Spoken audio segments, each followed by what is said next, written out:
Muy buen día con todos y todas. Bienvenidos a la semana 5 del curso de Historia para este ciclo 2023-2. Buenos días, buenos días. ¿Se escucha bien? ¿Se escucha mal? ¿Pueden decirme? Por el chat, por el chat. Buenos días, Bueno, profesor. Sí se le escucha. buenos O días, por profe, chat, se escucha bien. se escucha bien. Muchas gracias. Bien, como hemos hecho en anteriores oportunidades, el día de hoy vamos a empezar la sesión que nos toca contenidos del temario de Historia Universal, correspondientes a las antiguas culturas de Grecia y Roma. Grecia y Roma, pero en la Edad Antigua, ¿ya? Ahora, para empezar, ya lo hemos hecho en anteriores oportunidades. ¿Hay alguna pregunta? ¿Preguntas que hayan quedado de la semana anterior o de las semanas anteriores? ¿Ya? No, se supone que tienen que anotar, todas las dudas tienen que estar listas, ¿sí? Si han sido buenos estudiantes, o en todo caso, cicleros. Bueno, ¿cómo sería en el lenguaje inclusivo? Cicleres. Ya nada, todo está claro entonces, ¿sí? Nada, ciclero, ciclera, todos tranquilos, todos felices. Los chancones del salón, del colegio, ¿sí? Yo era chancón, así que todo, siempre anotaba todo, ¿ya? Tenía un blog, ya, de esos, de papel bulky, donde anotaba todas las cosas, todas las dudas y preguntas.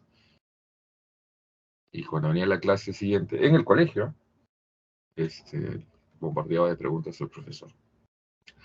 Creo que eso tienen que hacer. Si quieren profundizar contenidos, ya, conocimientos, esa es la forma más adecuada. Pero si no hay preguntas, ¿sí? ¿Todo está claro? ¿Todo bien? ¿Sí? ¿Nada?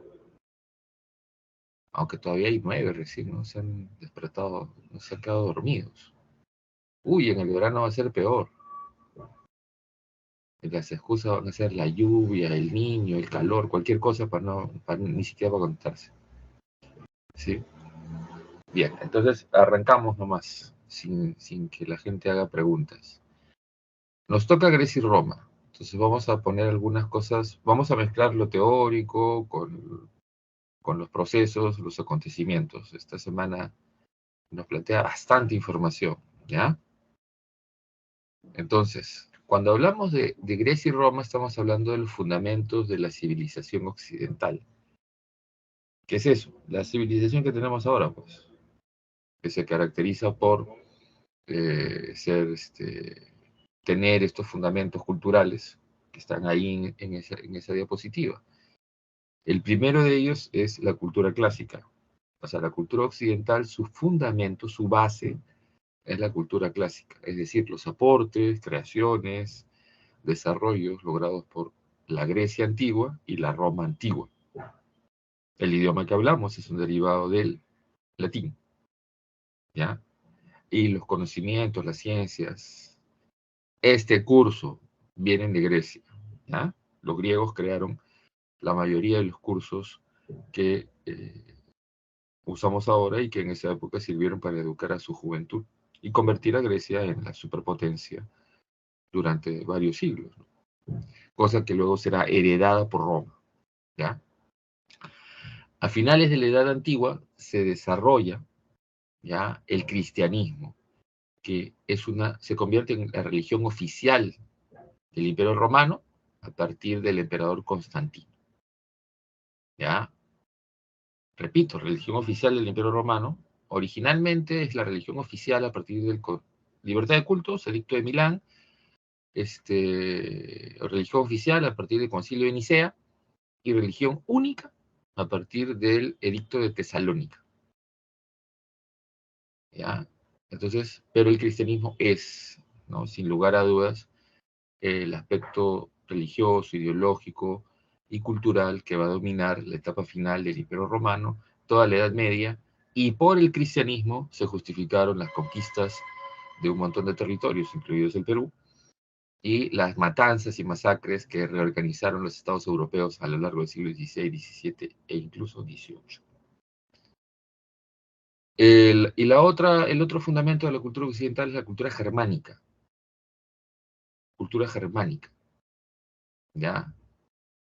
A finales de la etapa, ¿no?, de la edad de lo que le llaman el Bajo Imperio, finales de la época del Imperio Romano, en la Edad Antigua, Roma entra en una crisis muy profunda, generando una caída del crecimiento económico, pero también grandes invasiones y guerras que terminarán por destruir el imperio. Primero, dividirlo, y segundo, en Occidente, desaparecer el imperio romano para crear una serie de estados, una serie de nuevos espacios políticos y de poder controlados por estos bárbaros de origen germano: visigodos, ostrogodos, vándalos, francos, anglos, sajones, todos estos que los romanos llamaban vulgarmente germanos. ¿Ya? Bárbaro, extranjero. Germania, ¿ya?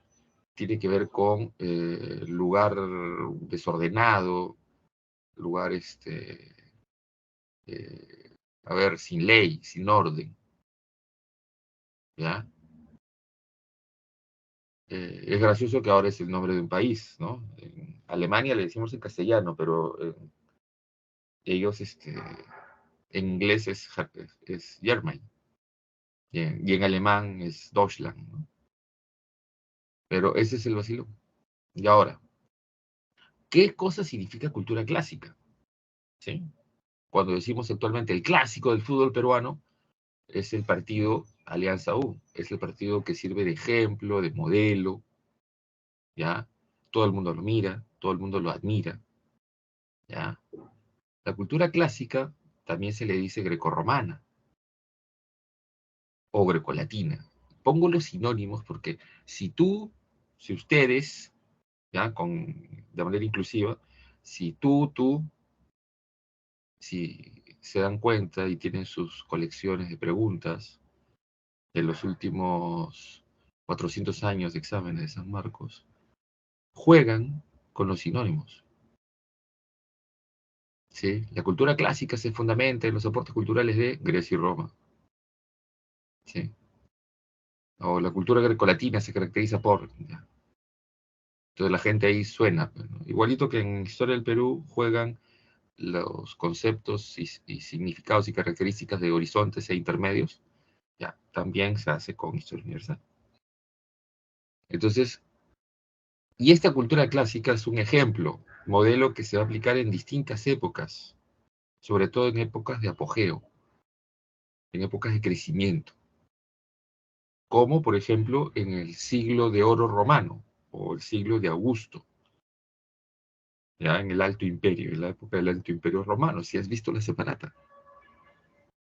Pero también se verá eso, por ejemplo, en el esplendor del Imperio Bizantino, la época de Justiniano, o en la época del esplendor del Imperio Carolingio, durante el gobierno de Carlomagno.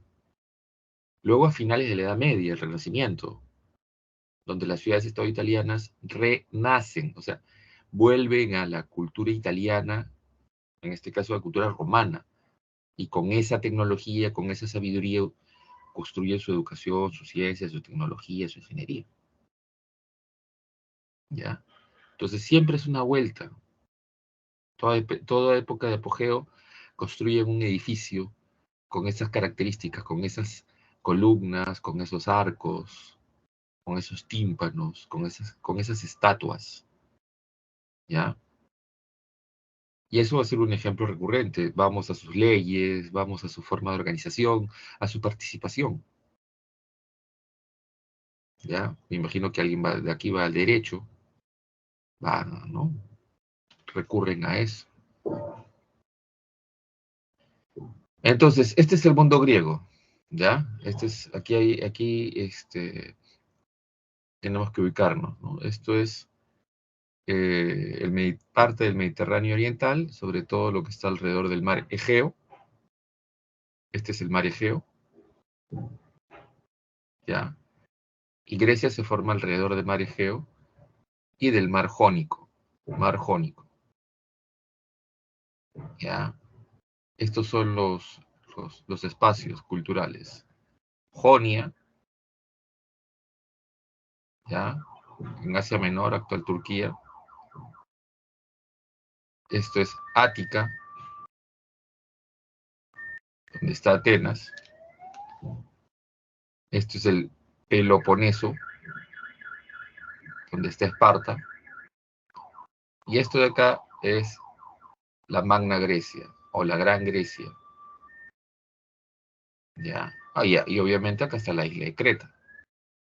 La isla de Creta es, ahí ubicamos el origen, los pueblos civilizados más antiguos de esta zona del Mediterráneo. Ya. Esta imagen es importantísima porque es el epítome, o sea, el punto más alto de la arquitectura, el arte, el diseño y la ingeniería de los griegos de la época clásica. El Partenón es un enorme templo en honor a qué diosa. A ver, cultura general, a qué diosa. A ver, póngalo ahí, escríbanlo, escríbanlo. En honor a qué diosa se hace ese templo. Uy, ay, ay. Eso es cultura general, ¿ah? Nada. Uy, ay, ay. Por fin, alguien buscó rápido, buscó rápido. Muy bien, Ivo. El Partenón en honor a la diosa Atenea. Y actualmente, obviamente, actualmente es una ruina. Ya no se conservó durante muchos siglos así, pero cuando los turcos invadieron esta zona, convirtieron el edificio en un polvorín, o sea, un depósito de armas y explosivos. Y el mal manejo de eso generó una explosión que destruyó parte del templo. Ahora ya no tiene, o sea, quedan ruinas, pero a pesar de eso, el frontis se ha conservado y actualmente es el símbolo de la institución internacional dedicada a la ciencia y cultura. ¿Cómo se llama esa institución? Uy, ay, ay. Nada. ¿Ya? Tan verdes, ¿no? UNESCO. Ya, regresemos acá. Acá están las zonas identificadas, ¿sí? A esto le llaman la Grecia continental, ya, donde está la zona de Ática, repito, Atenas, y la zona del Peloponeso, repito, Esparta. Los aportes de esta cultura son impresionantes, ¿no? Democracia, o sea, la forma de organización que tenemos basada en la participación, libertad, opinión pública y libre determinación, o sea, que la gente elige a sus representantes y a su forma de gobierno. Filosofía, tienen un curso específico sobre eso, ¿ya? ¿Y para qué sirve la filosofía? Es la manera de pensar, cuestionar y reflexionar sin ninguna imagen fantasmagórica que genere miedo. O sea, dioses. Los dioses son miedo. Pórtate bien o te va a pasar algo malo. Los dioses son eso. La lógica. También he llevado cursos de eso. Sin la lógica, ¿cómo haces matemática? La estética, los patrones estéticos naturalistas de los griegos son impresionantes, ¿no? Realismo y naturalismo. Los géneros literarios, poesía, ¿no? Prosa, verso, para empezar. Dramaturgia, teatro, oratoria, ¿ya? La oratoria, el discurso, si alguien va a derecho, si alguien va a educación, tiene que manejar una buena oratoria, si no, nadie lo entiende. Es algo peor. Hay gente que quiere estudiar derecho, educación, y tiene voz bajita, y cuando habla mira al piso. No se puede, ¿ya? No se puede. ¿Cómo vas a hablar en público? En un juzgado, en una audiencia, en un salón. Imagínate que te manden a practicar, eres estudiante de educación y eres tímido, hablas, tienes voz bajita y te mandan a practicar a un colegio así de pirañitas en Barrios Altos, en la Huerta Perdida, en el Callao. Su madre. Si eres tímido, voz bajita y te mandan a un juzgado así recontra chori, ya eres practicante de derecho. No se puede, señores. El laboratorio es esencial. Los juegos panhelénicos. A ver, señores, actualmente, ¿cómo le decimos esos juegos? Se mantuvieron hasta... los juegos panhelénicos fueron prohibidos por el emperador Teodosio porque se les acusó de promover el culto a los dioses paganos. ¿Qué se practicaba en estos juegos panhelénicos? El atletismo, ¿ya? Que es el arte marcial ideado por los sacerdotes griegos en el templo de Olimpia. Así es, muy bien, muy bien, muy bien. Exacto. Los juegos panhelénicos tienen su, ¿no? Panhelénico significa porque todos los pueblos helénicos o de origen helénico participan originalmente, pero luego se extiende a muchos pueblos del mundo griego y luego del mundo romano. Los Juegos Olímpicos, ¿ya? Cada 4 años se reúnen en Olimpia las distintas delegaciones a practicar el atletismo, que son las disciplinas que los griegos llamarán artes marciales, ¿ya? Artes marciales, actualmente, por la influencia asiática, tenemos karate, kung fu, jiu-jitsu, ¿no? Taekwondo. Por las influencias orientales tienes la India, el Kalari Bayaj, que también es muy fuerte, el Thai Mai o Muay Thai o boxeo tailandés, y los israelíes, el Krav Maga, son artes marciales, ¿ya? Ahora también un deporte muy bueno que es las artes marciales mixtas, que hace un par de semanas un peruano campeonó en una de las ligas. Ese peruano lo conocí en un gimnasio. Su chapa es el mudo, ¿ya? Es muy importante. Ahora, el método científico, señores, método científico. Gracias a eso tenemos ciencia. Creo que lo he mencionado en anteriores sesiones. Fueron los griegos de la época clásica que separaron, ¿ya? La ciencia, la filosofía, el pensamiento lógico-matemático de la religión y del poder político. Lo separan y más bien usan la filosofía, la historia, la ciencia para cuestionar al poder político y para organizarse políticamente. Y esa es la sabiduría de los griegos, ¿ya? Es decir, un buen gobierno es aquel que usa la ciencia, la sabiduría, la filosofía, la historia. Un mal gobierno no la usa, ¿ya? Ahora ya entienden por qué estamos subdesarrollados, ¿no? Bien, ahora cuando hablamos de Grecia antigua, hay que ver dos etapas claramente definidas. La etapa prehelénica, antes de la invasión de los pueblos helénicos, aqueos, dorios, jonios y eolios. Etapa prehelénica, donde los pueblos originarios se van a llamar a sí mismos pelasgos, uno, dos, se articulan en grandes redes de comercio que van por toda la zona del Egeo, el Mar Negro, el oriente del Mediterráneo, ¿ya? Algo más. Estos pueblos se desarrollan fundamentalmente en la isla de Creta, ¿ya? La isla de Creta que está al sur, si ves el mapa.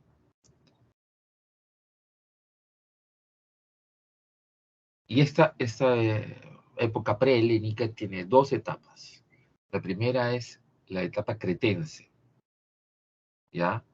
En el mapa anterior podemos ver donde varias de estas ciudades construidas en Creta, Nosos, Malia, Camares, Agiatriada, Festos, no tienen muralla. Tienen cerámica polícroma, ¿ya?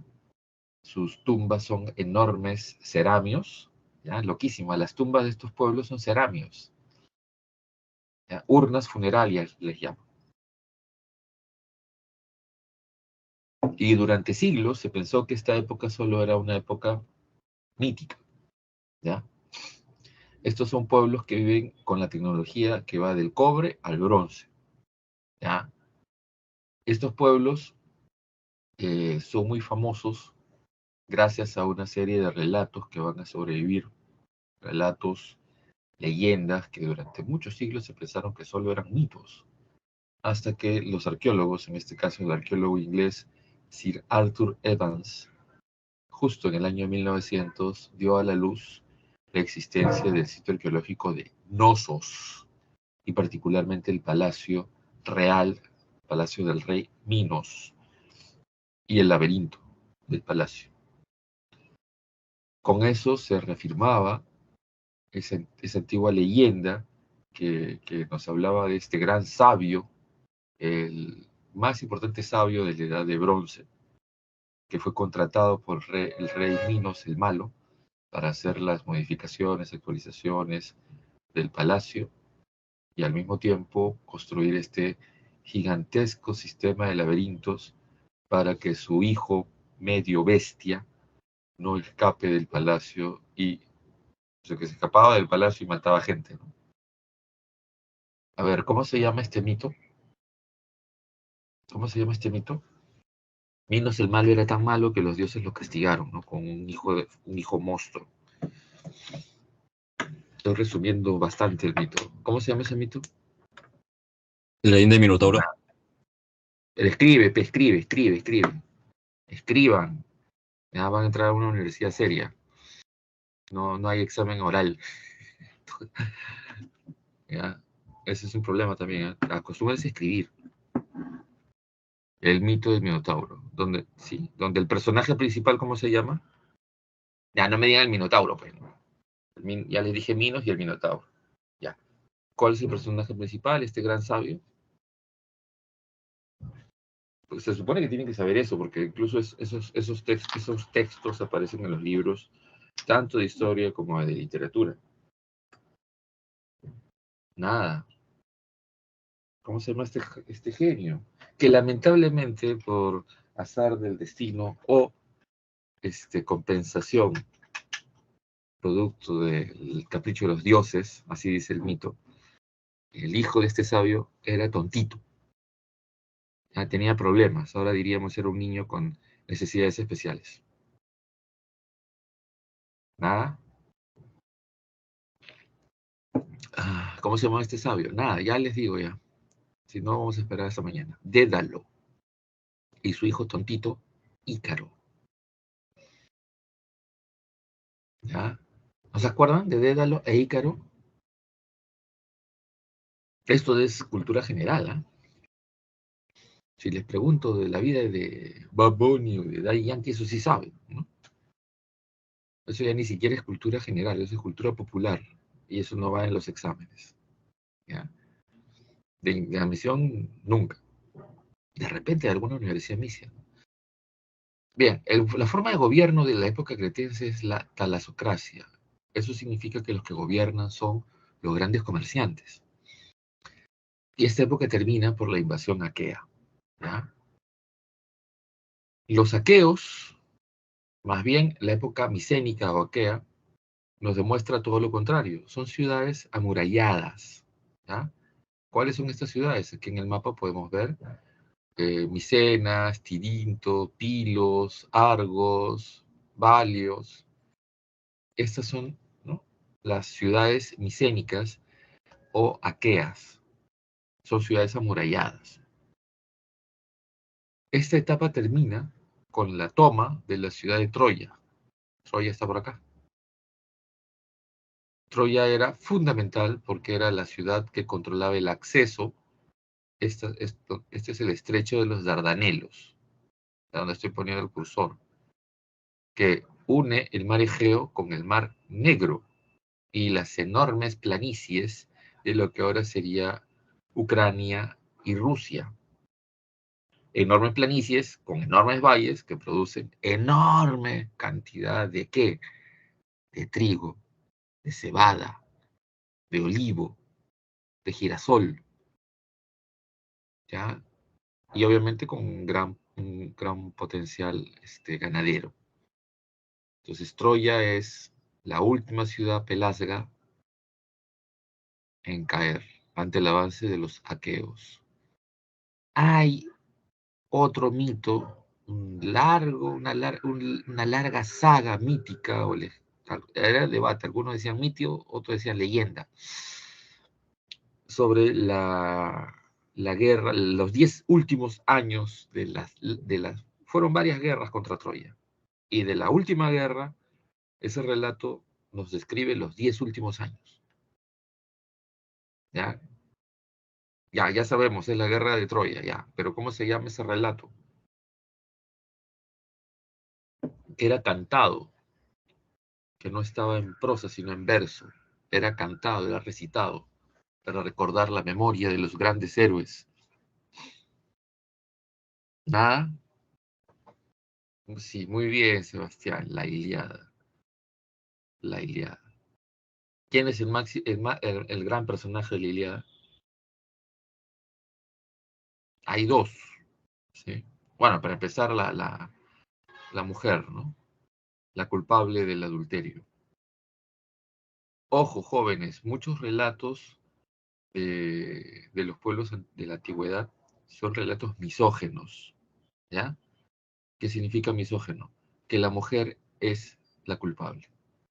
La mujer es mala, la mujer es inferior, ¿no? De calidad moral inferior. Y la Ilíada es un relato misógeno, ¿no? Pero la Ilíada nos crea el imaginario de este superhéroe. ¿Cómo se llama el superhéroe? Ah, el primer superhéroe de la historia. Ahí está, muy bien, muy bien. Justamente ahí está. Aquiles, ¿ya? Pero este superhéroe es equilibrado por el otro superhéroe, no, que no está basado en su poder en la fuerza y en la habilidad militar, sino en su astucia e inteligencia. ¿Cómo se llama el otro? Nada. Ulises. En griego, Odiseo. ¿Ya? Ulises, como dicen los gringos. Odiseo.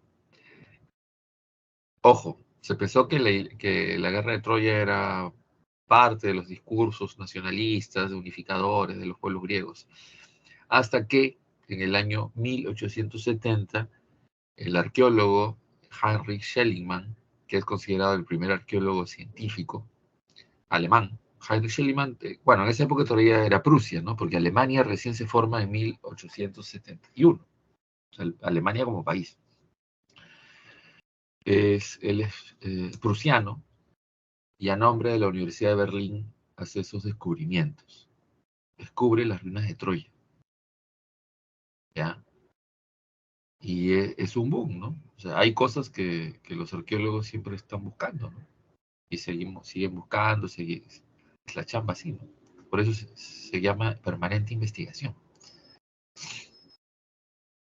Ahora, las invasiones de los pueblos helénicos se van desarrollando a lo largo de toda esta etapa. O sea, entre los mismos pueblos helénicos se andan matando entre sí. El discurso de la Ilíada trata de unificar a estos pueblos. Y el discurso de la Odisea, que es el trágico retorno, ¿no? Es gracioso, Ulises tiene que retornar a su isla, porque él es rey de una islita llamada Ítaca, y los dioses lo castigan. Los dioses estaban a favor de Troya. Los dioses estaban a favor de Troya, pero por la astucia, la viveza de Ulises, los griegos ganan. Entonces se vengan contra Ulises, haciendo que su periplo sea una tragedia, ¿no? Y se demore muchos años. Pero regresa a su casa viejo. Ahora, la otra gran época es la época helénica. A ver, ustedes han escuchado de los dioses llamados titanes. Ya, los titanes son los dioses de los pueblos prehelénicos. En cambio, los dioses olímpicos, liderados por... ¿Quién es el máximo dios olímpico? ¿El papá de los dioses olímpicos? Ahí está, pero ¿cómo se llama? Zeus, Zeus, exacto, Zeus. ¿Ya? En cambio, ¿quiénes son los dioses llamados titanes? Que son derrotados. ¿Ya? Hay un relato mítico llamado Teogonía, que va a ser recopilado por un poeta llamado Hesiodo. Y Hesiodo recupera estos relatos de las guerras entre los dioses. Y según estos relatos, los dioses olímpicos derrotan, eliminan, someten y en algunos casos expulsan a los dioses prehelénicos llamados titanes. Y a uno de los titanes, los dioses helénicos lo vuelven un esclavo, un sirviente, y lo obligan a hacer de todo. ¿Cómo se llama este dios? Este titán, que es sometido por los dioses olímpicos, y Piña se convierte en una especie de sicario, ya, a las órdenes de los dioses olímpicos y de sus reyes, de los reyes griegos. Y que sus relatos generan un montón de disciplinas, ya, donde se muestra la habilidad y la destreza física, que ahora llamamos atletismo, que repito, es el arte marcial de los griegos. ¿Cómo se llama este dios? Dios, titán, caído. Nada. Ya les dije, Atlas, atletismo. Atletismo viene de las disciplinas o actividades que Atlas hace en su larga carrera como sicario, ya, soldado a sueldo, mercenario de los dioses olímpicos y de los reyes griegos. Bien, civilizaciones helénicas. Estamos hablando también que hay periodos fáciles de identificar. Acá ya hablamos de la edad de hierro, ¿ya? En la época micénica es el tránsito entre el bronce y el hierro, pero en la edad oscura ya hablamos de la edad de hierro. Los dorios llevan el hierro en los ejes de sus carros de combate y en algunas armas, sobre todo puntas de flecha. Es una época de permanentes guerras e invasiones entre los mismos griegos, entre los mismos helénicos. Esta es la época en que el discurso de la Ilíada trata de unificar a los griegos, ¿ya? Y esto recién se aprecia en la época arcaica, donde los sacerdotes de los distintos templos toman a Olimpia como su centro y plantean algo. En lugar de matarnos entre nosotros por los escasos recursos de estas tierras, ¿por qué no nos unimos? Formamos alianzas para conquistar otras tierras. De ahí surgen las ligas para colonizar territorios. ¿Qué ligas? La liga, ¿no? La liga ática o ateniense, que tiene como principal polis líder a la ciudad de Atenas, y esta liga controla todo esto, ¿ya? Todo esto que estoy, ¿no?, resaltando. Forman una especie de imperialismo comercial muy fuerte desde Atenas. Y la otra liga se llamará Liga del Peloponeso o Liga Espartana, liderada por Esparta. y ellos van a expandirse en toda esta zona, ¿ya? Formando otro imperio comercial. Pero al mismo tiempo, para evitar perder sus habilidades guerreras, se ponen de acuerdo los sacerdotes y formalizan el atletismo, o sea, las disciplinas de Atlas, y practican las Olimpiadas. Cada 4 años las selecciones de las polis griegas, y eso se va a ir ampliando, durante toda la época romana incluso, van a Olimpia y compiten para ver quién es el mejor guerrero, ¿sí? Ahora, estos pueblos tienen una unidad idiomática, religiosa, costumbres, panteón religioso. Esta es la época en que las polis se forman. ¿Cuál es la diferencia? Todas son ciudades-estado, pero algunas tienen un modelo monárquico, teocrático, otras teocrático, ¿no? Con poder más militar o más religioso, otras controladas por una aristocracia o nobleza, pero en el caso de las polis se abren mecanismos llamados asambleas, donde hay participación de los ciudadanos. No he dicho de todos, sino de los considerados legalmente ciudadanos.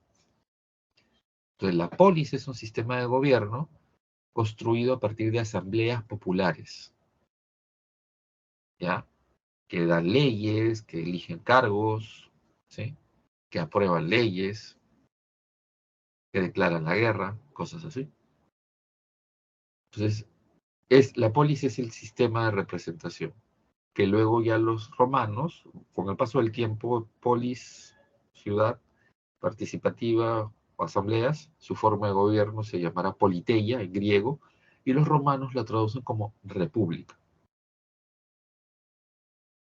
Ahora, esto se va a expandir por todo el mundo griego a lo largo de la época clásica, ¿ya? La época clásica. Ahora, lo loco es que este apogeo, ¿no? Tiene que ver con dos grandes guerras. ¿Qué guerras?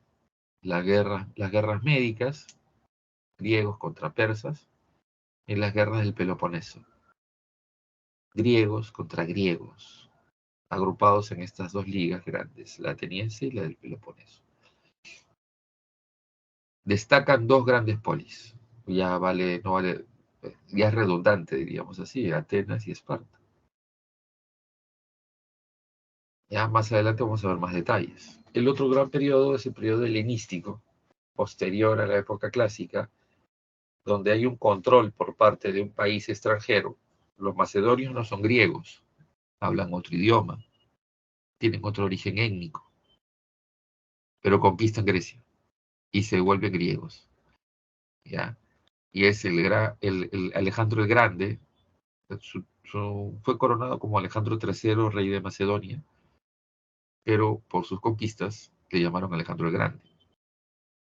Y él planteó esto, ¿no? Una expansión de esta cultura a través de conquistas territoriales y plantea esta idea de la fusión cultural. Por eso se habla de cultura helenística. Vamos por las polis, ¿ya? Esparta, una ciudad-estado de origen dorio, en donde queda en la zona de Laconia, a orillas del río Eurotas. Laconia es una parte del Peloponeso. Y su economía se basa en la gran producción agropecuaria de sus colonias. Políticamente, tienen un sistema de participación, sí, las asambleas eligen a sus reyes y los reyes están controlados y fiscalizados por los éforos. Las asambleas son dos, la de ciudadanos y la Jerusia, diríamos así, asamblea de ancianos, pero no son ancianos, son los representantes de las familias fundadoras. Y hay dos reyes que son elegidos de manera vitalicia, o sea, los eligen hasta que se mueran o hasta que los destituyan, los juzguen y los ejecuten. Ahora, a nivel social hay esta división, ¿ya? Ciudadanos, los homonoi, que se traduciría como hombres, así de simple, son los ciudadanos varones que ocupan los cargos de este sistema administrativo y se dedican a la defensa ¿no? Son los que, de aquí se forma el ejército. También hay extranjeros, que son hombres libres, tienen derechos a la propiedad, tienen un montón de derechos, pero no pueden participar en los órganos de gobierno. Y los esclavos o hilotas, que son mano de obra, ¿no? ¿Al servicio de quién? De todos, de la ciudad, quienes hacen, acuérdense que son pueblos de la edad de hierro, toda la mano de obra básica la hacen esclavos, ¿ya? Los hoplitas hoplita es el término para hablar de soldado de infantería, ¿ya? Licurgo fue el máximo jurista y filósofo espartano. Y la otra gran polis, Atenas. Es una ciudad-estado, ¿no?, de origen jonio, y fue una gran potencia naval y comercial. ¿Dónde está Atenas? En la región de Ática. Atenas va a ir pasando por varios sistemas de gobierno hasta llegar a la democracia, ¿ya? Y esto va a dar lugar a una serie de leyes basadas en la participación. Están acá. Las asambleas eligen a los funcionarios y hay dos asambleas. La bule, que es la élite de los ciudadanos, y la eclesia, donde participan todos los ciudadanos. ¿Quiénes son los ciudadanos? Los hombres libres, con plenos derechos, pero de origen ateniense. Los extranjeros son los metecos. Ahora, esto tiene que ver incluso con el nacimiento, ¿eh? Los periecos en Esparta y los metecos en Atenas, sus descendientes, no se, por más que hayan nacido en Atenas, no son considerados ciudadanos atenienses. Y los esclavos ya, ¿no?, propiedad privada, propiedad del Estado. Acá están los grandes legisladores que van a ir transformando eh, Grecia de ser un gobierno tiránico a un gobierno democrático, ¿no? Dracón, Solón, Clístenes y Pericles. Las guerras médicas, ¿ya? Chocan los dos imperios en expansión, el imperio persa y el imperio comercial ateniense. Chocan y se agarran. La primera guerra médica es los persas contra Atenas. Pero antes de empezar esa guerra, los persas hacen un tratado, ¿ya?, de neutralidad con Esparta. Esparta, ¿ya?, para no ser atacada, se declara neutral. Y toda la liga del Peloponeso se declara neutral. Con eso, los persas piensan que pueden derrotar a los atenienses. Pero no, los atenienses los derrotan en la batalla de Maratón. Maratón era una zona donde los persas iban a desembarcar y los griegos aguantaron. Los atenienses, sobre todo, aguantaron y los derrotaron. ¿Ya? Ojo, ¿por qué detona? En el año 544, los persas invaden Jonia. Los persas invaden toda esta zona, Jonia. ¿Ya? Y el detonante es la rebelión de Mileto. Mileto está acá. Esta polis se va a rebelar contra el dominio persa. Ojo, los persas imponen un sistema despótico y autoritario en la zona que conquistan. Por eso hay una huida de bastantes intelectuales, bastantes científicos jonios hacia Atenas. ¿Se acuerdan la primera clase de Heródoto? Ya, Heródoto es de Halicarnaso, que está en Jonia. Así a alguien le gusta la matemática, sabe quién es Tales. Tales también sale de ahí. Y el tipo que, uno de los que recopila bastantes de los mitos y leyendas griegas, se llamó Hecateo. Hecateo era de Mileto. Y estos huyen y se refugian en Atenas. Algunos se convierten en profes, otros, como Heródoto, en comerciante, ¿no? Ahora, 10 años después se produce la Segunda Guerra Médica. Esta vez el rey Jerjes. Ahí sí, hay una película que casi todos han visto. Una película que se volvió muy popular, ¿no?, ahora diríamos viral, sobre las guerras médicas. La película 300, que exagera bastante, pero tiene un fundamento histórico muy fuerte. Ojo, si alguien cree que va a aprender historia viendo películas, está loco, loca, ¿no? En lenguaje inclusivo, loque. Ya, ahora salió el debate sobre la película Napoleón.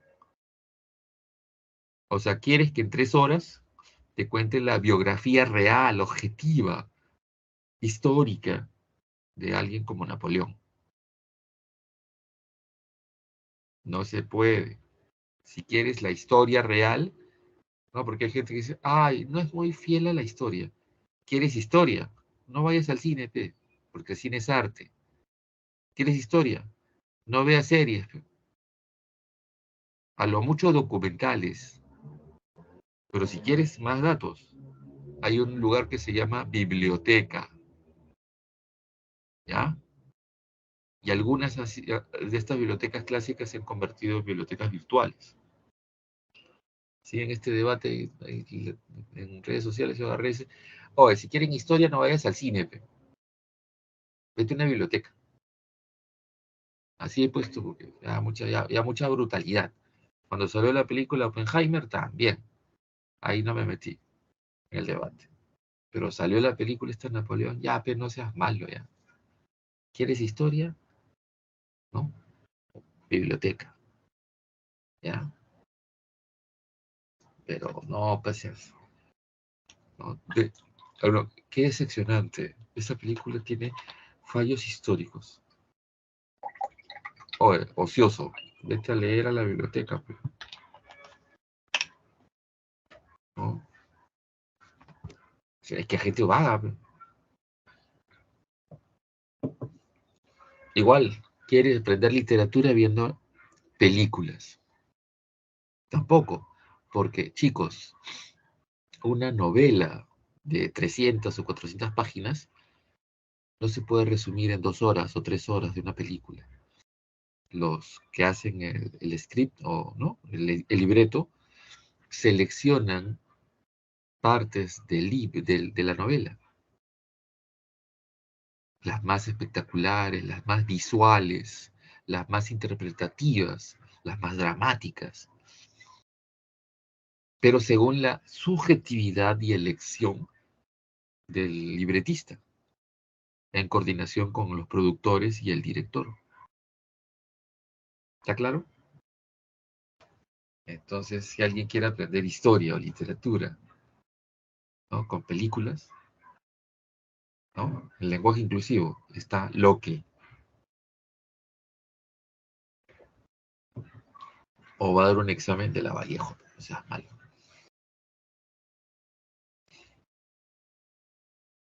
¿Quieres aprender historia? Lee, investiga, biblioteca. Ya, Segunda Guerra Médica, ¿se acuerdan de 300? Las Termópilas. Ya, las Termópilas originalmente eran más de 10.000 soldados de la Liga del Peloponeso, que llegan a un punto. La diplomacia en esa época era era distinta. Bueno, se juntan en un lugar las tropas y negocian los líderes. Se juntan en un lugar las tropas y en el medio ponen una carpa enorme y ahí se juntan los líderes a conversar. Lo que quería Jerjes era utilizar el viejo tratado de no agresión y neutralidad y convertirlo en un tratado de alianza, donde los persas se unan con los espartanos y su liga para destruir Atenas. Leónidas se da cuenta de eso y ordena que el grueso del ejército se vaya y se una con los atenienses. Y él con 300 se quedan a defender el paso, porque es un paso de una zona muy agreste, ¿ya? Y él podía defenderlo con 300 para ganar tiempo. Ojo, en todas las guerras, cuando hay una retirada, hay un grupo que se sacrifica. En todas las guerras hay un grupo que se sacrifica, ¿ya? Y en esta retirada de las tropas peloponesias, quien se sacrifica son los 300 espartanos, ¿ya? No es que y al inicio de la batalla están los 10.000 y pico, ¿no? Pero cuando ya ven que es demasiada gente, Leonidas decide que el grueso se retire y que solo 300 se queden defendiendo el paso. Así fue la tragedia. Ahora, Esos 10.000 griegos de la Liga del Peloponeso se juntan con los atenienses, se juntan sus flotas y a nivel marítimo, la gran batalla naval de Salamina y las batallas de terrestres y de infantería de Platea y Micala, con lo cual el enorme ejército de Jerjes es destruido. ¿Ya? Ahí se formará una nueva liga, la Liga de Delos, para enfrentar los griegos unidos en una sola liga a los persas en la Tercera Guerra Médica, que termina con la derrota definitiva y la firma de los persas de la paz de Calias, donde son expulsados de Jonia y de todos los territorios griegos. ¿Ya? Ahora, ¿quién es la gran potencia vencedora? Atenas. O sea, los griegos ganan, pero Atenas es, ojo, Atenas es destruida en la segunda, mientras está al mismo tiempo que pasa lo de las Termópilas, ¿ya? Hay 3 escenarios al mismo tiempo. Termópilas, pero otra parte del ejército persa ataca de frente a Atenas. Y la flota persa se agarra con la flota griega en Salamina. Al mismo tiempo, en un mes se producen esos 3 enfrentamientos. Atenas es destruida, ¿ya? Por los persas, pero su población se salva porque se refugia en la Acrópolis, que es una montaña en el medio de la ciudad.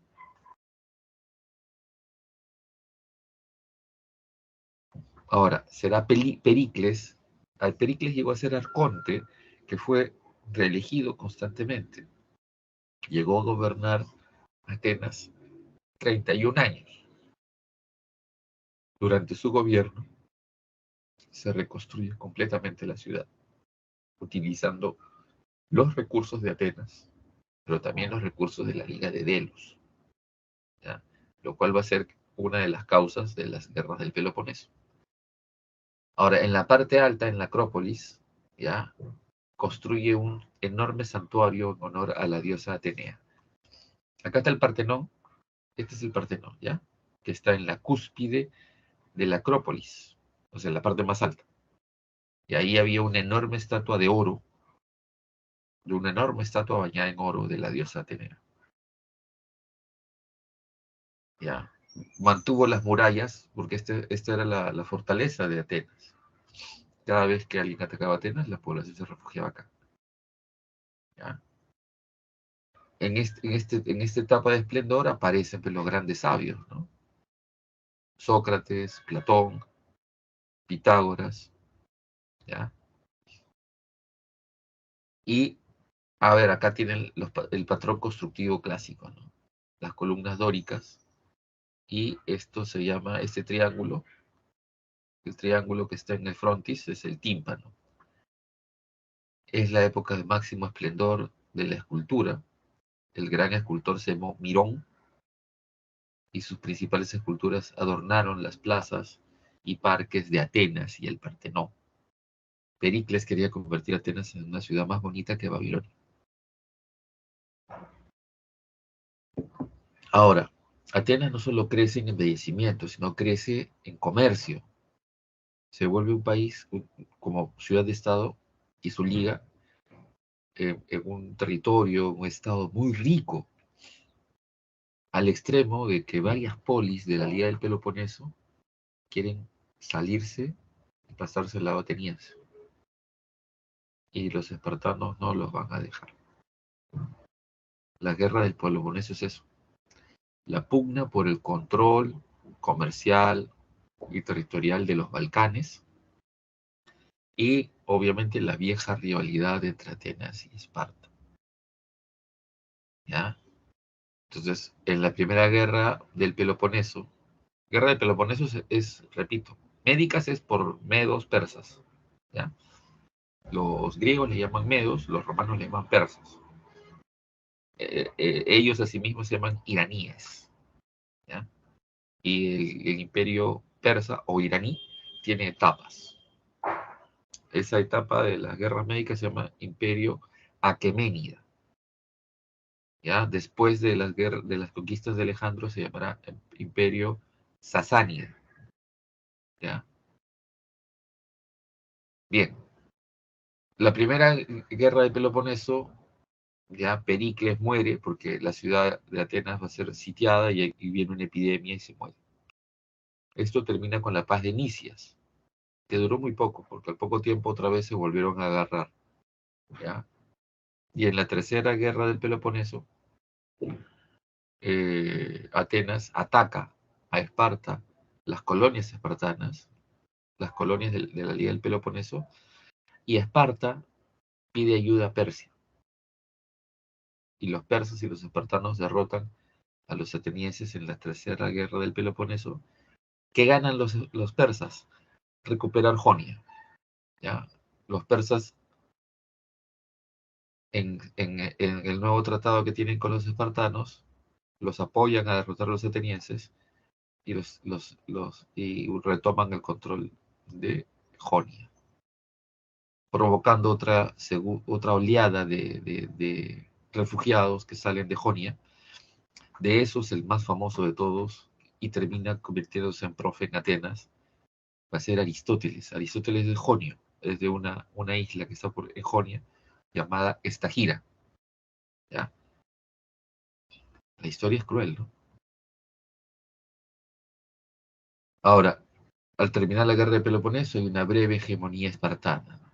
Y hay una crisis del sistema de las polis, porque retornan reyes despóticos autoritarios. ¿Ya? Acá tengo un resumen de las guerras, ¿ya? Guerras médicas, ¿no? Tómale captura. La primera es persas contra atenienses, la segunda es persas contra todos los griegos y la tercera es todos los griegos contra los persas. La guerra del Peloponeso es Esparta contra la alianza, Platea es la polis del Peloponeso que se quiere pasar a Atenas y Esparta no se deja. Y luego en la segunda es Argos, Esparta no se deja. Y en la tercera, Esparta se une a Persia. Cuando Maquiavelo habla de esta idea de a ver, el enemigo de mi enemigo es mi amigo, ya, uno de los hechos históricos que sustentan esta idea del gran Niccolo Machiavelli es esta, la tercera guerra del Peloponeso. Ya. La otra etapa es la época helenística, que se produce gracias a la expansión macedónica. La hegemonía de los espartanos en toda Grecia es cuestionada. A cada rato hay levantamientos, a cada rato hay insurrecciones. ¿Ya? No es que los espartanos ganan la guerra y controlan Grecia, no, no, no. Muchas polis se resisten, se rehusan, y hay mucho conflicto e inestabilidad. Y esto afecta las redes comerciales de Macedonia. Así que el rey Filipo II, al ver que los griegos se han debilitado tanto, decide intervenir. ¿Qué hace? Invade varias polis y les exige cupos para mantener la paz. Y lo logra.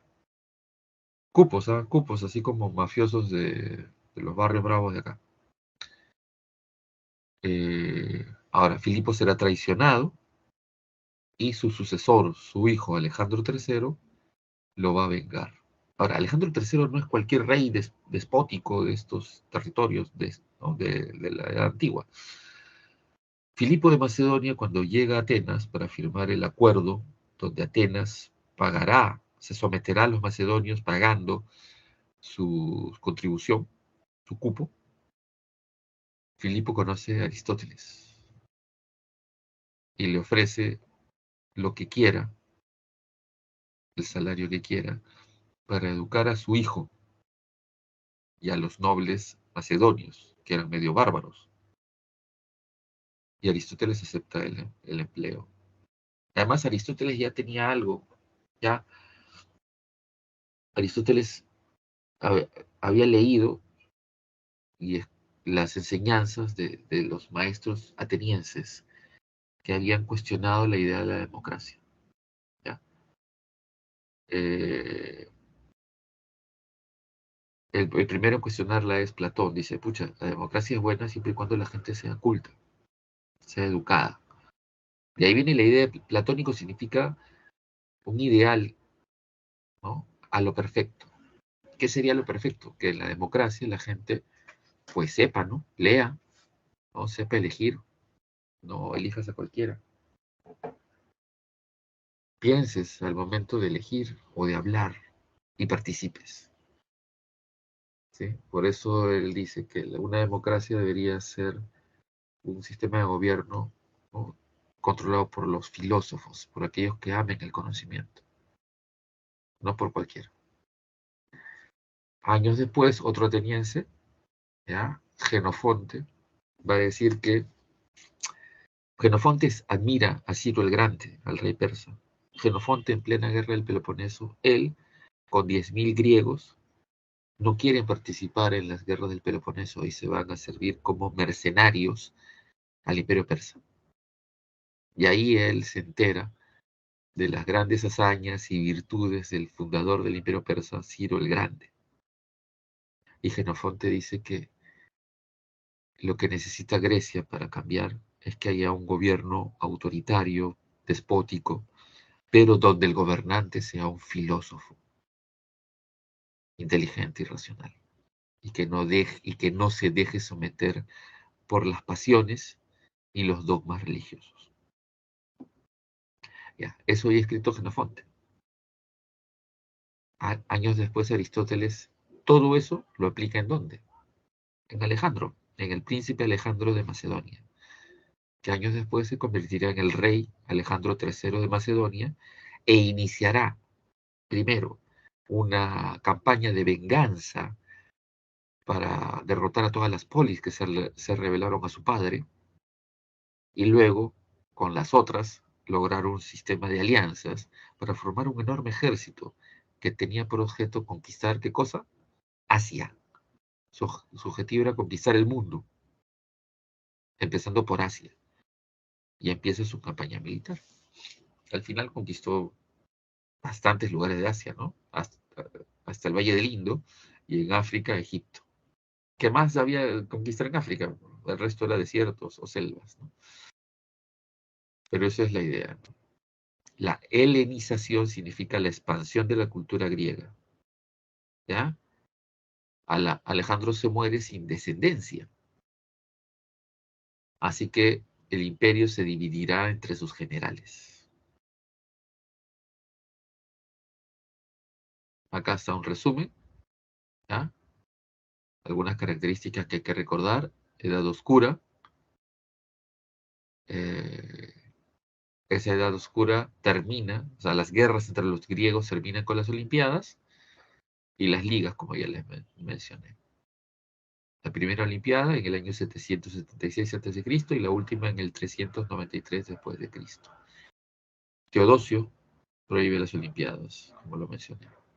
Época arcaica, las ligas conquistan y se expanden, ¿ya? La Ática, liderada por Atenas, el oriente del Mediterráneo y el Mar Negro. La Liga del Peloponeso, liderada por Esparta, la Magna Grecia, y esta es la época de la Politeia, ¿ya? La Politeia, que los romanos traducen como república.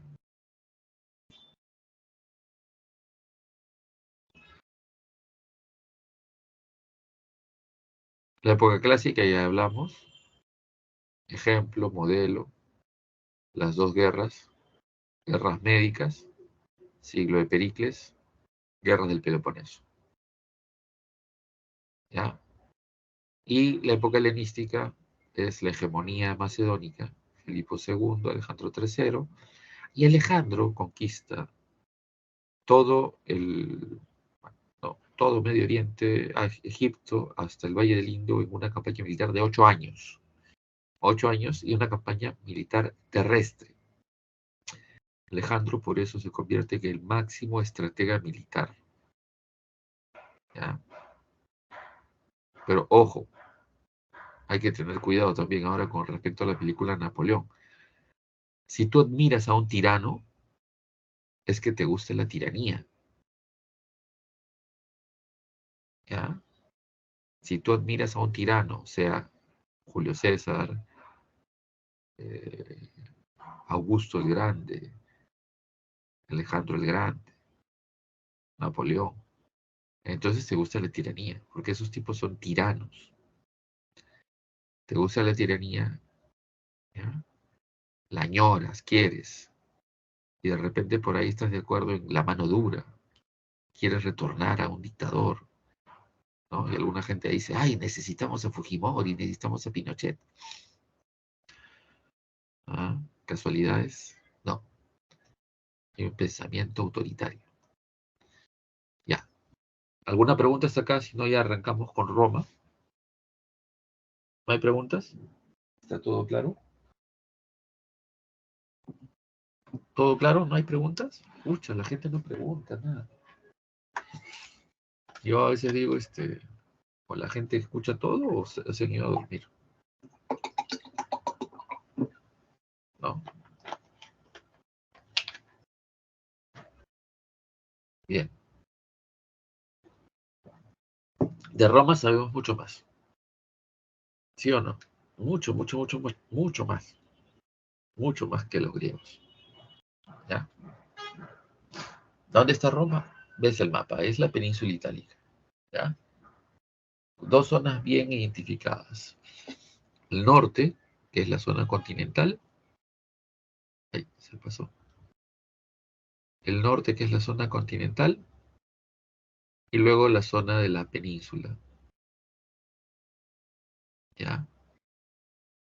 Y a esto luego le llaman las islas exteriores.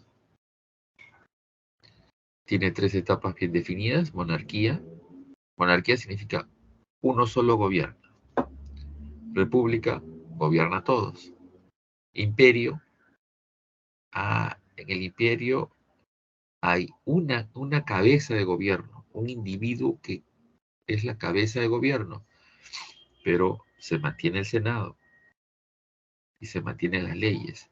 En el imperio, los emperadores romanos no son déspotas, más bien cuando actúan despóticamente, les hacen golpe de Estado para retornar al sistema anterior. Por ejemplo, a Calígula, por ejemplo, a Nerón les dieron golpe de Estado para retornar al uso del gobierno y la ley. Ahora, la primera etapa de la monarquía, ¿ya? Se explica de dos maneras. Tiene un origen mítico que se explica por una serie de relatos que son recopilados por el poeta Virgilio en un texto llamado Eneida, que nos habla la historia de los descendientes de Eneas. Eneas es un héroe troyano que huye de Troya y con una serie de refugiados fundan un reino llamado Albalonga, ¿ya? Y los últimos descendientes de ese linaje son estos niños Rómulo y Remo, que son los fundadores de Roma. Ahora, a nivel histórico, Roma tiene fundamentos en esta invasión, pero también en la influencia de pueblos latinos, o sea, de la zona de Lacio, o sea, la zona del Valle del Tíber, y de los pueblos etruscos, que era un reino que se formó antes que Roma y que los romanos conquistan, destruyen, pero se asimilan, adoptan muchas de sus costumbres y formas civilizadas. Ahora, a nivel social, ¿qué tenemos? Patricios. ¿Qué significa patricios? Padres de la patria. Son los fundadores de Roma, ¿ya? Son los nobles, que se agrupan a nivel político en una institución llamada Senado. A los patricios se les dice nobles o clase senatorial. El Senado no significa viejos, ¿no? Senado, así como en los espartanos, Jerusia viene de Jerus, que significa anciano en griego. Senado en Roma viene de senil, que significa anciano en latín. Pero no, el Senado representa a las familias fundadoras, familias patricias de la ciudad de Roma. las primeras familias, ¿ya? Pero también hay la plebe. ¿Quién es la plebe? Son los no romanos que van a vivir a Roma. Roma va creciendo, se fortalece, la ciudad es poderosa, y hay mucha gente que llega a vivir a Roma. Y a esta gente le llaman plebe, ¿ya? Que tienen derecho a la propiedad, son libres, pero no participan de las instituciones romanas. En la monarquía, eso cambia en la república. Y los clientes son los plebeyos pobres que trabajan como empleados domésticos, sobre todo en las casas de los plebeyos. Y los esclavos, repito, es un pueblo de la edad de hierro. Los esclavos son mercancías y son la base de la mano de obra de las ciudades romanas. Si ustedes fueran romanos, cada uno tendría como mínimo un esclavo. Los pobres, en una casa pobre por lo menos hay un esclavo. Cuando ya entiendan eso, cuando ingresen a San Marcos se van de intercambio. Van a Roma, cuando veas el Coliseo, el Arco de Constantino, los baños, las cúpulas, todos los restos romanos, eso ha sido hecho por esclavos, pero bajo la dirección de arquitectos e ingenieros. ¿Ya? Todos los trabajos de mano fuerte, de mano de obra fuerte, así como los trabajos agropecuarios, las hacen los esclavos. Ya están los 7 reyes romanos, ¿no? La primera dinastía latina, ¿no? Y luego la dinastía etrusca. El último rey, el primero, Rómulo, y el último, Tarquinio, le pusieron de apodo el Soberbio. ¿Por qué le pusieron ese apodo? Porque este rey gobernaba en coordinación con el Senado, pero este pata dejó de hacerle caso al Senado. Así que el Senado tomó una decisión, destituirlo y eliminar el sistema monárquico y crear otro sistema político basado en la representación popular, tomando como ejemplo lo que estaban haciendo los griegos. ¿Ya? Entonces la monarquía termina y da lugar a la república. ¿Y cuál es este sistema? Aquí está. Tienes el Senado, que proponía las leyes, ¿ya? Tienes las magistraturas o cargos públicos. Ellos se encargaban de hacer cumplir las leyes. ¿Quién hace cumplir las leyes? Las magistraturas. ¿Quién elige a los magistrados?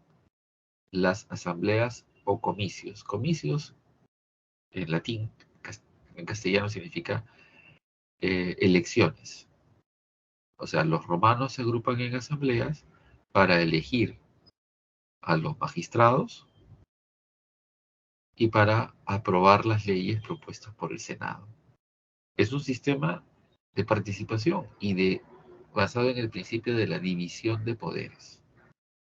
¿Ya? Los principales cargos están acá: cónsules, el magistrado supremo. Se puede elegir a 2 cónsules por un año, nada más. Y si hacían bien su chamba, los reelegían. Pues. Los pretores, que son los jueces, los censores, que son los que se dedican a la tributación, censan y tributan. ¿No? Ellos son los que hacen los censos para ordenar las listas de pagos de impuestos. Los ediles, que son los que se dedican al gobierno de las ciudades. Los tribunos son los que defienden a la plebe ante las instituciones. Originalmente los plebeyos no tienen plenos derechos, pero conforme va pasando la república, los plebeyos tienen más derechos. ¿Ya? Los cuestores son los que supervisan las finanzas del Estado y el dictador es elegido en situaciones de emergencia por periodos de 6 meses, sobre todo en épocas de guerra.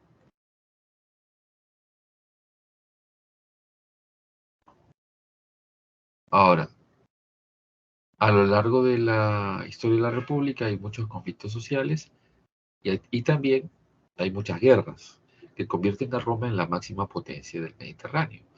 Pero al mismo tiempo hay grandes conflictos, levantamientos populares, a ver, una insurrección de esclavos que puso así en jaque al imperio, bueno, a la República Romana. En plena guerra civil, una insurrección de esclavos, ¿ya? Liderada por un gladiador. A ver, ¿cómo se llamó ese esclavo de origen gladiador?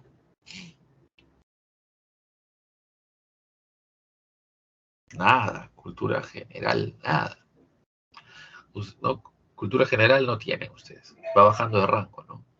Cultura general, coronel, comandante, mayor, capitán, teniente, alférez, sargento, cabo, soldado. Tienen cultura de soldado. Nada.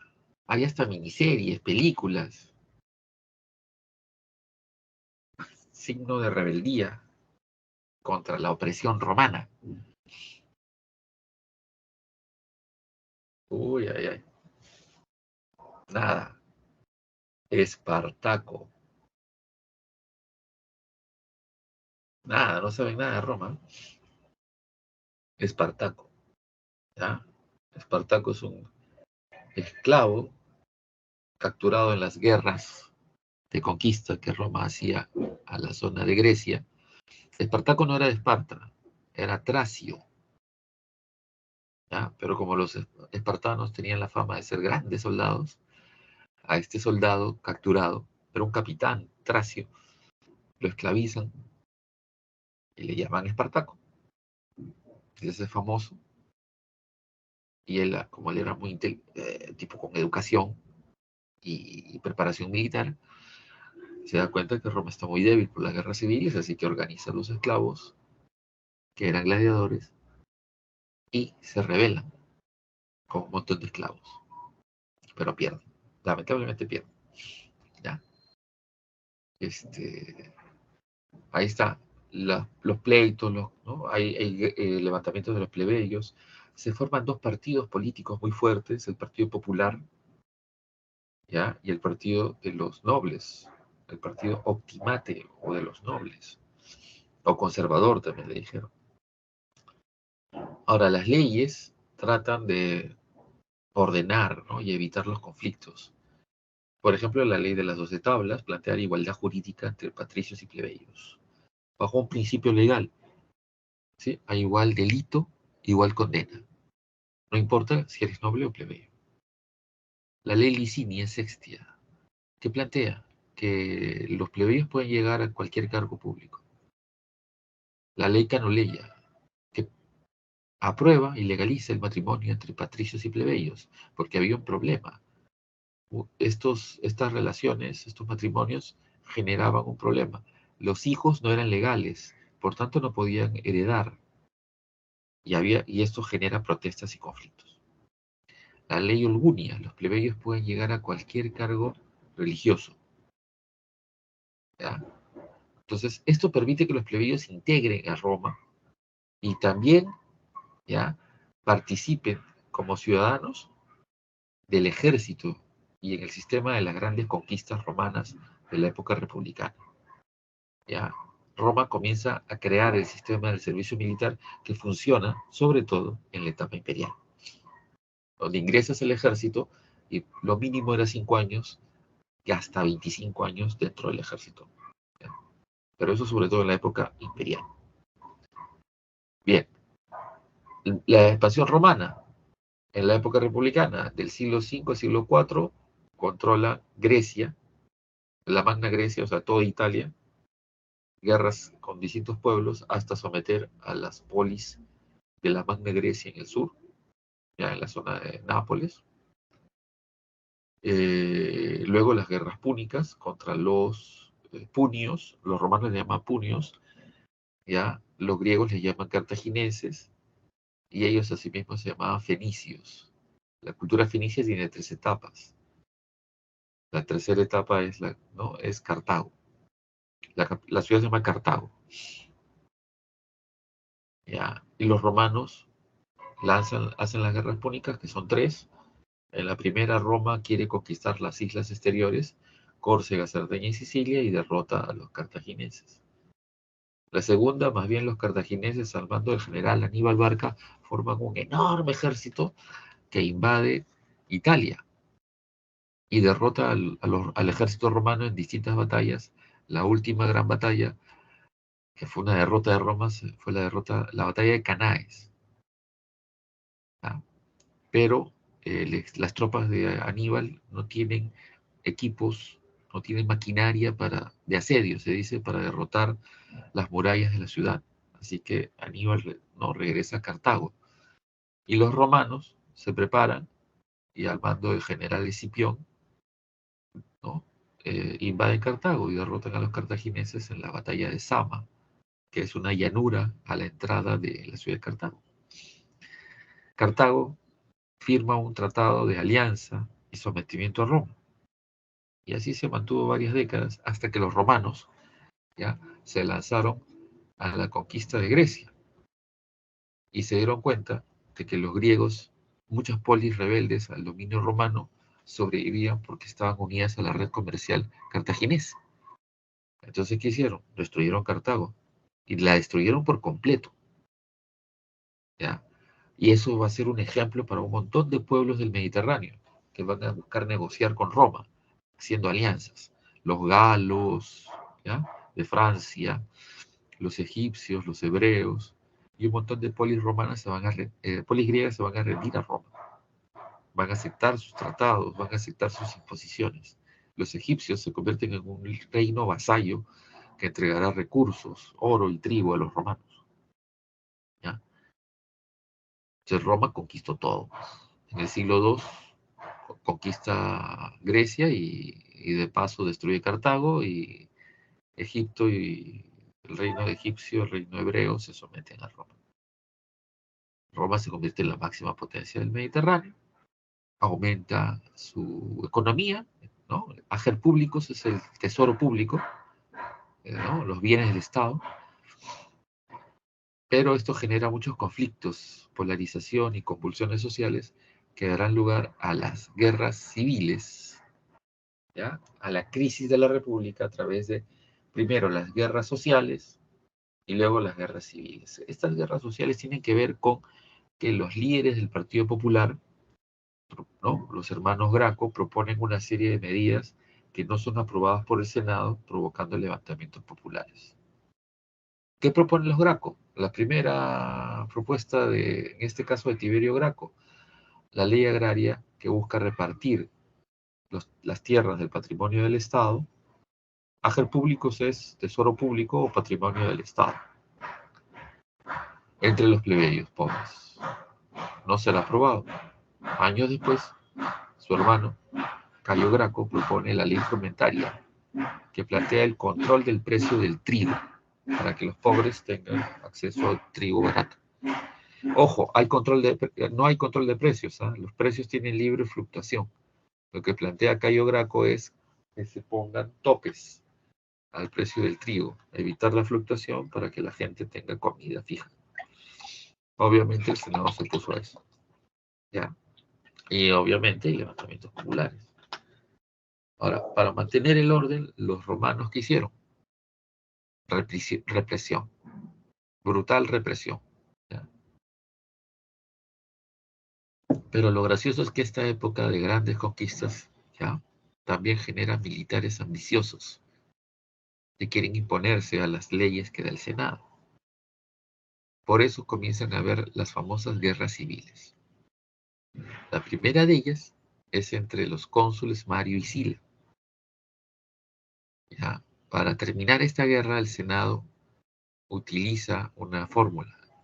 Plantea que haya 3 cónsules.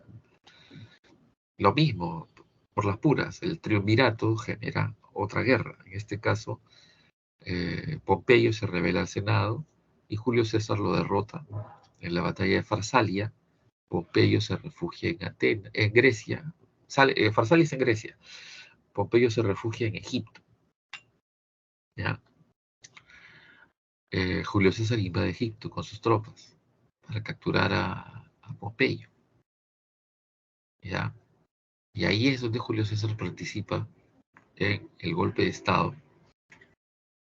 él apoyando a Cleopatra contra su hermano Ptolomeo. ¿Qué hace Julio César? Se casa con Cleopatra y las riquezas de Egipto se convierten en las riquezas de Julio César. ¿Qué hace Julio César? Julio César quiere hacer una serie de reformas, ¿ya? Donde el poder resida en la casta militar y no en el Senado. Y ahí Julio César llega con sus intentos de reforma al Senado y es asesinado por varios senadores. Ahora, ¿se frenó el intento autoritario de los militares? No. Uno de sus discípulos, Octavio, se rebela y el sobrino de César, Octavio, se convierte en cónsul y es enviado con grandes tropas a frenar, ¿no?, las medidas de Marco Antonio. Marco Antonio une sus tropas a las de Cleopatra y en la gran batalla naval de Accio ganan las tropas de Octavio. Si han visto Star Wars, ¿ya? La parte final de una de las... A ver, el discurso de Palpatine en el Senado pidiendo poderes imperiales para frenar la rebelión y poner el orden en el imperio. Ya, ese discurso es parafraseado del discurso que Octavio da en el Senado romano pidiéndole poderes imperiales, porque dictador es 6 meses. Poder imperial significa en tiempo ilimitado hasta que solucione el problema. Él, Octavio, su apellido César, Octavio César, cónsul romano, se convierte en imperator, que impone la ley sin necesidad de asambleas, por motivos de frenar la rebelión de Marco Antonio y Cleopatra. ¿Ya? Eso se ve en el año 31 a.C., después de la derrota de derrotar a Antonio y Cleopatra. Él retorna a Roma y será coronado como princeps o primer romano, sumo pontífice, líder de todos los cultos religiosos, y se convierte en cabeza de gobierno. Pero se mantiene el Senado, las magistraturas y las leyes. Y repito, no es un gobernante despótico, eso es un error. ¿Ya? Recién habrá gobernantes despóticos en Roma que no le hacen caso al Senado durante la guerra civil del siglo III y durante el Bajo Imperio Romano. Los emperadores romanos ya no tienen Senado y gobiernan de manera despótica.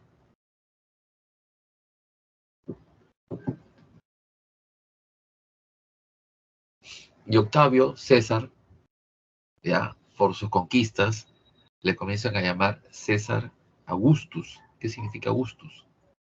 El grande. Magno, grande en griego, Augustus, grande en latín. Y el pata gobierna como César Augustus, César el Grande. ¿Ya? Y hay un periodo de crecimiento, fortalecimiento del imperio. Roma conquista, arrasa, saquea. ¿Ya? La historia romana es una historia de saqueos y matanzas. Por si acaso. Toda expansión imperial se ha hecho de esa manera. Los incas, sí. Los aztecas, sí. Los españoles. ¿Tienes alguna duda de que el imperio español destruyó, mató, saqueó? No, no. Los británicos, sí. Ya, pues, todo imperio histórico. Los musulmanes, sí. Los otomanos, sí. Los mongoles, ni hablar. Gengis Khan es un gran saqueador, violador, asesino. Entonces, hay un debate, ¿no? Hay un intelectual alemán que huyó de la persecución nazi, Walter Benjamin, de origen judío, y que se escondió en España. La policía española lo capturó y lo iba a devolver a Alemania, y antes de que lo regresen a Alemania, lo deporten, Benjamin se suicidó. Y Benjamin tiene una frase excelente, ¿no?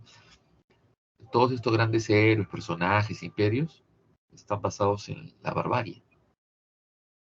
Él dice que todas estas grandes hazañas son una muestra de la barbarie humana. Y debemos ser críticos a eso y no estar orgullosos de las grandes conquistas y expansiones, orgullosos de las conquistas romanas, de las conquistas griegas, de las conquistas macedónicas, de las conquistas incas, orgullosos y admiradores de tiranos. Si estamos orgullosos de eso, es porque nos gusta eso. Pero no sabemos si vamos a terminar siendo parte de los vencedores o de los vencidos. Ten cuidado. ¿Ya? Ten cuidado. Es como los neonazis peruanos. Ojo, si ganaba Hitler, el Perú sería, pues, ¿qué cosa? Hubieran hecho limpieza étnica, ¿no? Claro, el Perú sería como uno, ¿se han visto los Juegos del Hambre? Sería una de esas colonias productoras de minerales y de papa, controlado por terratenientes blancos de origen alemán, ¿no? Los del Posuso, de Villarrica, ellos controlarían el Perú. Bien, el Alto Imperio, el imperio se divide en dos grandes etapas, alto y bajo. ¿Y qué hay en el medio? La crisis del siglo III. ¿Ya? Alto Imperio, la Pax Romana es esa etapa de estabilidad interna. Hay, repito, golpes de Estado también, pero hay estabilidad interna, crecimiento y conquista. ¿Ya? Y la etapa de esplendor artístico y cultural le llaman siglo de Augusto, que es durante el reinado de los primeros emperadores romanos. ¿Ya? En esta etapa, los grandes emperadores, como Vespasiano, que construyeron el gran circo, Coliseo Romano, ¿ya? Trajano, que es el que conquista más, hace la máxima expansión territorial, Caracalla, que plantea una ley que le da ciudadanía a todos los hombres libres que vivan y habiten y hayan nacido en el imperio. Ahora, la crisis del siglo III tiene que ver con las decisiones. ¿Se han visto la película Gladiador? Este emperador que se creía gladiador, al terminarla, al asumir el gobierno, su padre fue el gran filósofo Marco Aurelio, que fue emperador. Cómodo toma el gobierno y Cómodo plantea algo loquísimo, parar las conquistas y plantear que Roma ingresa a un periodo de paz. Ya. El Senado se opone. Cómodo cierra el Senado. Un grupo de generales le da un golpe de Estado Cómodo. Pero otros generales no le hacen caso, no hacen caso a los generales golpistas y empieza una guerra civil que tiene su punto máximo en una etapa que se llamaba anarquía militar. ¿Ya? Incluso Roma terminó dividiéndose en 4 reinos. Por eso se habla de la tetrarquía, tetra 4. ¿No? Tetrarquía, 4 reyes. A la muerte de Diocleciano, otra vez se vuelven a matar entre sí y el gran vencedor será Constantino, que unifica el imperio. Y hay un gran miedo, los bárbaros. Constantino unifica el imperio, forma un gran ejército y derrota a los bárbaros. Este monumento que está en Roma, el Arco de Constantino, es en honor a una gran batalla en la que los romanos derrotan a los bárbaros.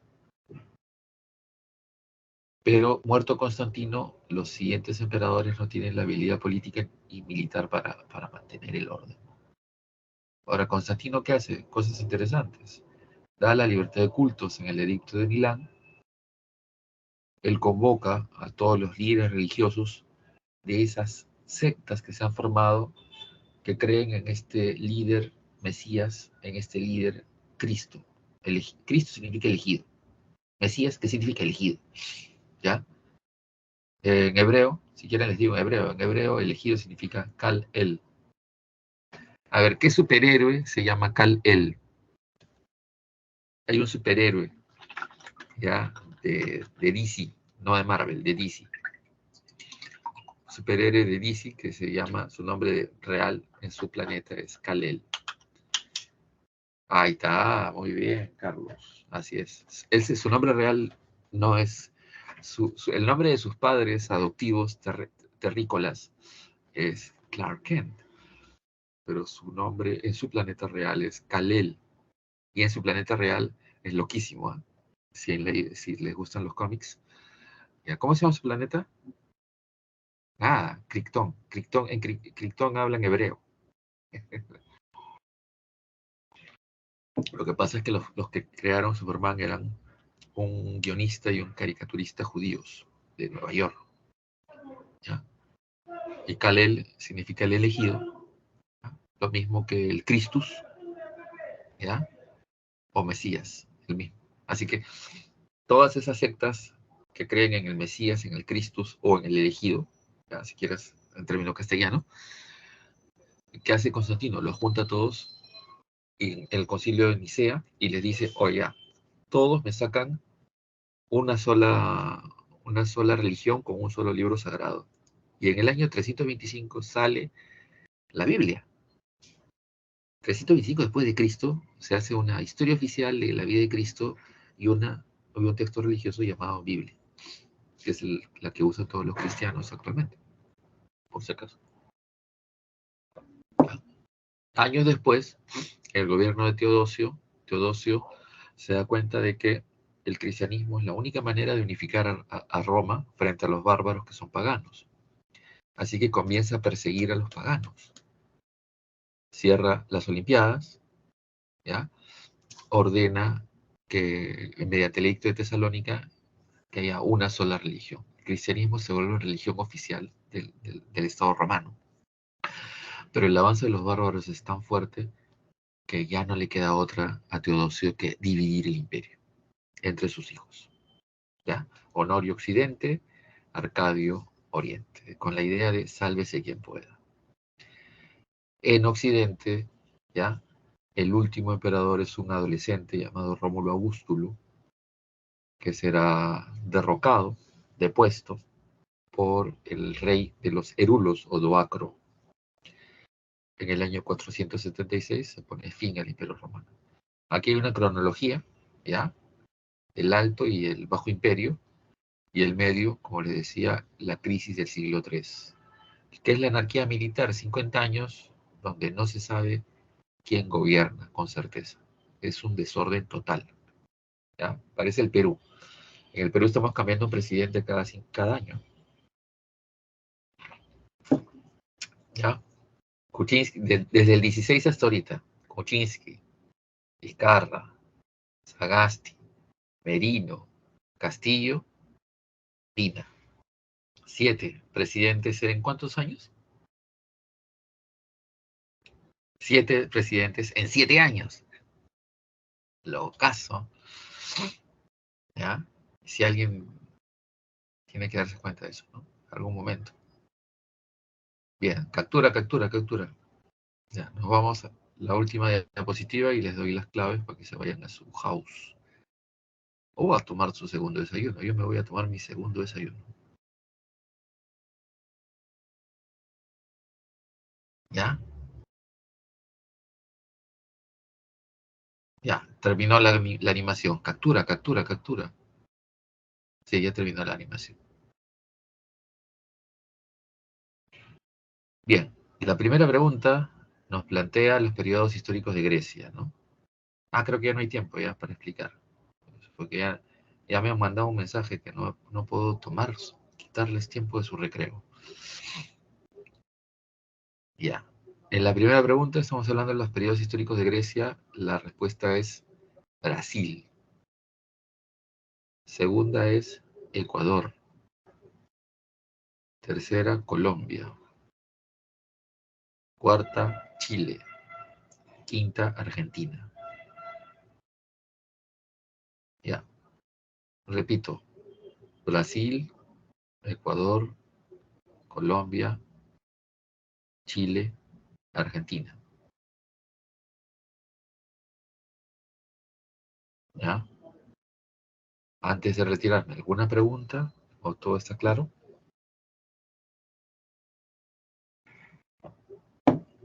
¿Todo claro, señores?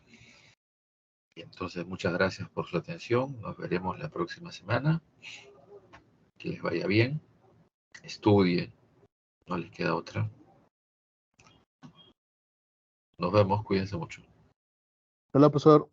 Hasta luego, hasta luego. Hasta luego, profe, gracias.